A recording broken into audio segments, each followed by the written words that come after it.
Hiya 5, it's Tuesday and I'm here to continue with our 3 o'clock read. We are still going with There's a Boy in the Girls' Bathroom and we are up to chapter 30. Bradley remained in his seat after everyone else had gone out to recess. He walked to Mrs. Ebbell's desk. She was sorting papers.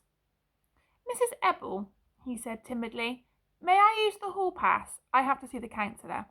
She looked up. "Please." Normally, Mrs. Ebbell would never allow Bradley talkers loose in the halls, but something about the way he asked must have changed her mind.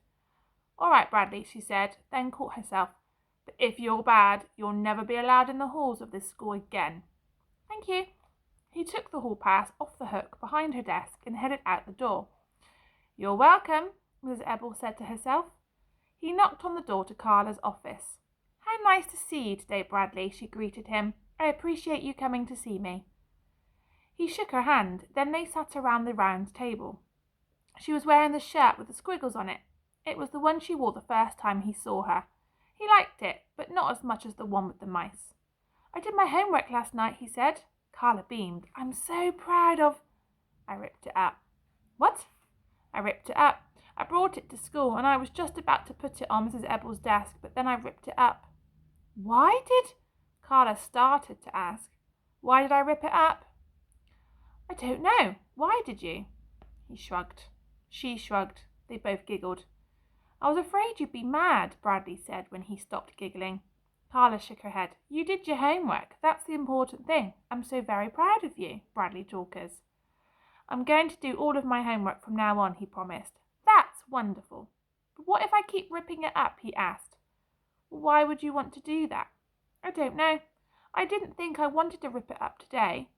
"The main thing is that you did it, and you learned some things by doing it, didn't you?" "What of means," said Bradley. "What of means?" Carla repeated. "Times," said Bradley. She stared at him, baffled. "Oh, right," she said, as it all suddenly connected for her. "Okay, so even though you ripped up your homework, you still remember what you learned. You didn't rip up your memory. And when Mrs. Ebbell gives the next arithmetic test, you'll know how to answer the questions." "If they don't change the rules," said Bradley. "What rules?" "Like, what if they decide to make of mean subtraction?" "They won't change the rules," Carla assured him, "whoever they are." "But what if I rip up my test too?" he asked. Carla looked at him as if he was being silly. "Has Mrs. Ebbell given you any homework for tomorrow?" she asked. "Tomorrow's Saturday." "Okay, for Monday." "No, we never have homework over the weekend." He spoke like an expert, like he'd been doing homework for years. "But we have a book report due next week. Only—" "Only what?" "I don't have a book, and Mrs. Wilcott won't let me check any out from the library." "Well, let's see," said Carla. "Do you think you might know somebody who might let you borrow a book? Think hard now." Bradley looked around at all the books in her office.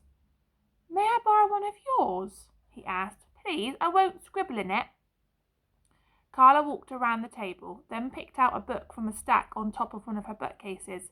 "It's my favourite," she said as she gave it to Bradley. He read the title and laughed. "My Parents Didn't Steal an Elephant" by Uriah C. Lasso. He opened to page 1 and read the first sentence. "I hate tomato juice." He thought that was a funny sentence to start a book. He continued reading. "Every morning Aunt Ruth gives me a glass of tomato juice, and every morning I tell her I hate it. 'Fine dumpling,' she always says. 'Don't drink it.' She calls me dumpling. Uncle Boris calls me cornflake. They're crazy. One of these days I'm afraid they're going to try and eat me." He glanced up at Carla, then returned to the book. "My parents are in jail.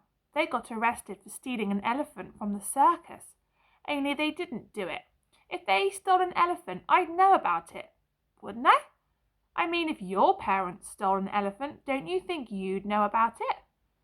"I think the elephant just ran away. Her master was always mean to her. He whipped her and made her do stupid tricks. My parents used to complain about that a lot. That's why everybody thinks they stole her. So, anyway, that's why I have to live with my crazy Aunt Ruth and Uncle Boris. If you ask me, they belong in the circus. They're crazy. Uncle Boris always smokes a cigar. It just hangs out of the corner of his mouth. Whenever he kisses my aunt, he swigs the cigar out of the way with his tongue and kisses her at the side of his mouth. I bet you think Aunt Ruth doesn't like it when he kisses her that way. Wrong. She always laughs when he does it. Sometimes she smokes the cigar too. I told you they were crazy. Look, he even smokes his cigar while he's drinking tomato juice. The bell rang. Bradley was amazed by how quickly the time had passed. Do you want to have lunch together again? He asked. I'm sorry. I'm having lunch with the president of the school board, said Carla. I'd much rather eat with lunch with you, though. He didn't mind too much. At least he had a book to read. They shook hands, then he walked back to class. He placed the hall pass back on the hook and took his seat. He knew he'd write a good book report because he had such a good book to read. I just hope I don't rip it up.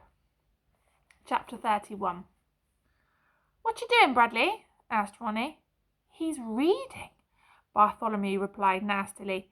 He says he doesn't want to be disturbed. He thinks he's too good for us now that he does his homework. I'll be quiet and let him read if that's what he wants to do, said Ronnie. Thanks, Ronnie, said Bradley. I knew you'd understand. I knew you'd understand, mimicked Bartholomew. Ronnie understood. She knew about Carla.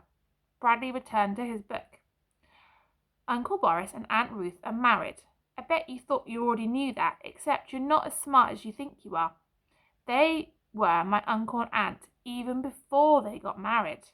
Uncle Boris is my mother's brother, and Aunt Ruth is my father's sister.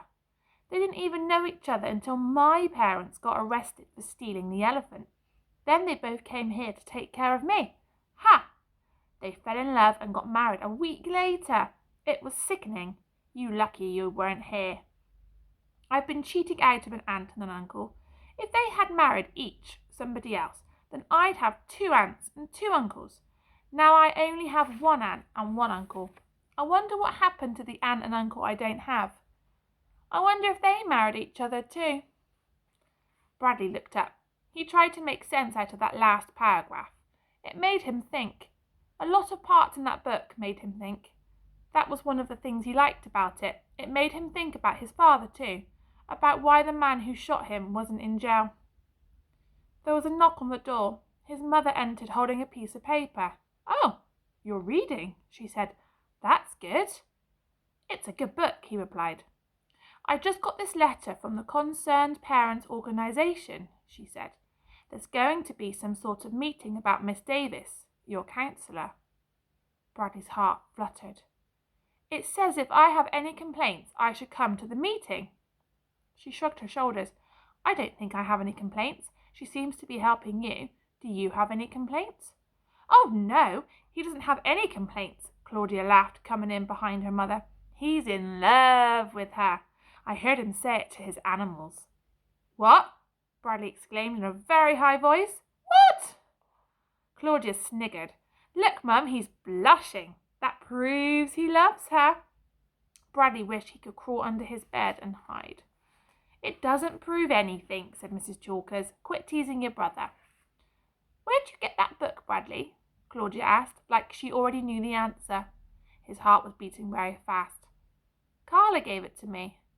Carla gave it to him, Claudia said. Well, I don't care where he got the book, said Mrs. Chalkers.